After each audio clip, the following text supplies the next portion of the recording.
Ça entre dans les cas de nuisance sonore ou la pollution sonore. Ah, il faut qu'on me croie. Ça dérange. Plus question des klaxons inutiles sur les artères de la ville de Mbuji-Mayi. Le conducteur qui ira à l'encontre de cette mesure doit être poursuivi et arrêté. Instruction du commandant de la police de circulation routière Kasaï Oriental. Major Félix Mukuna a instruit ses poulains à ce sujet mercredi 10 septembre 2025. C'était au cours d'une parade tenue à l'esplanade de son bureau à la commune de Lakanché. Pour lui, le conducteur ne peut utiliser l'avertisseur sonore ou klaxon que pour signaler sa présence dans un coin fermé, et cela pendant la journée. Et ce klaxon doit être utilisé avec une extrême prudence, uniquement pour signaler un danger ou informer de la présence de cet usager dans l'endroit. C'est ça l'importance de l'avertisseur sonore. La base légale, c'est l'article 7.1 et 113.f. L'exagération des klaxons ou d'avertisseurs sonores nous amène à ce que nous appelons nuisance. Et tout le monde est informé. Actuellement, nous avons des maladies dites tropicales. Actuellement, nous avons des gens qui ont des maladies de tension.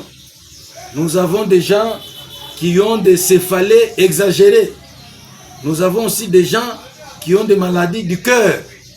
Alors, la surabondance des klaxons amène soit à précipiter celui qui ne pouvait pas mourir, il connaît la mort. Voilà pourquoi on dit que tout comportement susceptible de constituer un danger. Au cours de cette causerie morale, le numéro 1 de la PSR Kasaï Oriental a également parlé du chargement.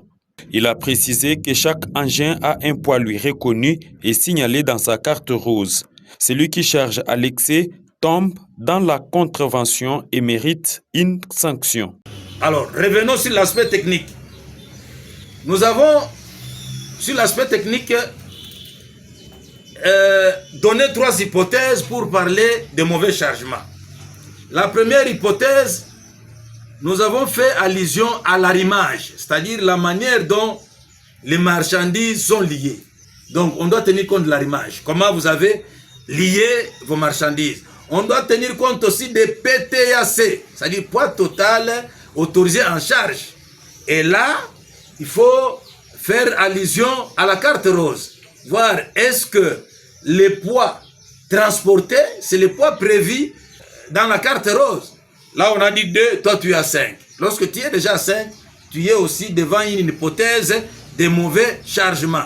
Et la dernière hypothèse qui est beaucoup importante, c'est lié à la dimension. Pour le véhicule, pardon, d'une manière générale, on dit devant le véhicule, le chargement ne doit pas dépasser 1 mètre. Et derrière, ça ne doit pas dépasser 1 mètre non plus. Donc devant, on ne parle pas d'1 mètre. Derrière, au contraire, on ne doit pas dépasser 1 mètre.